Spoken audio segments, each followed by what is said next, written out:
এখানে আমি একটু তাড়াতাড়ি করে রান্না করে নিচ্ছি।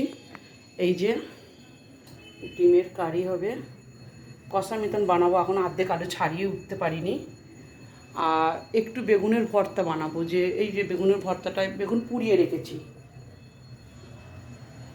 এই যে পেঁয়াজ কুচি বেগুনের ভর্তা বানানোর জন্য, আর এই যে ডিমের কষা এটা দিয়ে বানাবো। কড়া বসিয়ে দিয়েছি। তো মেয়ের খুব শরীর খারাপ,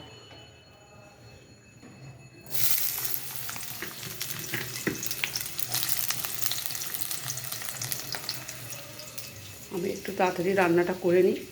মেয়ের খুব জ্বর, ওর বাবা থাকলে এতক্ষণে মনে হচ্ছে 5-6বার চলে যাওয়া হয়ে যেত। তো আমি কি করব, আমি কাজে গেছি, কাজ থেকে তাড়াতাড়ি করে এসে সন্ধে টন্ধে দিয়ে নিলাম।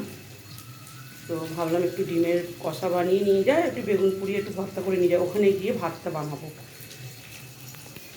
আর জামাইকে আজকে বললাম একটু কাজ ছুটি নিয়ে ডাক্তারটা দেখিয়ে দিতে, কারণ সকালে আমি ছুটি নিতে পারিনি। সেই জন্য আমি তাড়াতাড়ি করে একটু কাজ থেকে এসে এখনই বেরিয়ে যাব, কারণ ভাতটা আমি ওখানে গিয়ে বানাবো, যদি ভাত বানিয়ে নিয়ে যাই রেগে যাবে। তো আমি তাড়াতাড়ি রান্না করে নিয়ে দেখাচ্ছি। বেগুনটা হয়ে গেছে, এই যে সেদ্ধ আলু, এই যে ডিমটা ভাজছি। তো রান্নাটা করতে করতে এই যে চা হচ্ছে,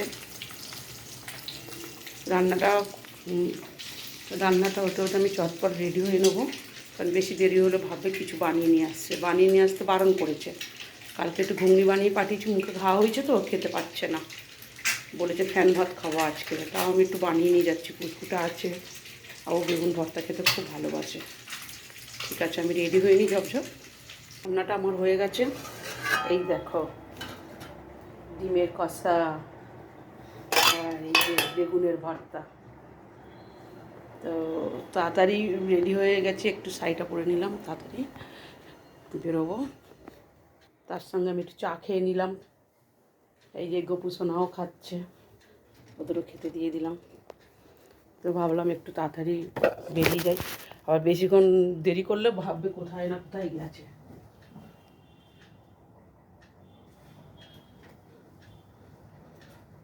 তো ঠিক আছে, বেরিয়ে দেখা হয়ে গেছে, বেরোবো,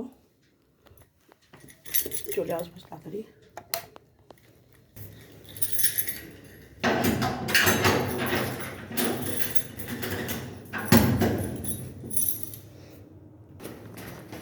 চলে যাচ্ছে মেয়ের বাড়ি, এমন কিছু বেশি দূরে না, সামনে, এই হাঁটতে হাঁটতে 15 মিনিটের মধ্যে চলে যাব। রিক্সায় গেলে 5 মিনিট লাগে বা 6 মিনিট লাগে, আমি হেঁটে হেঁটেই চলে যাব।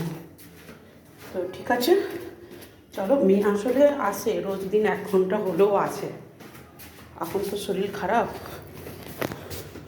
জ্বর হয়েছে, আসতে পারছে না। ঠিক আছে।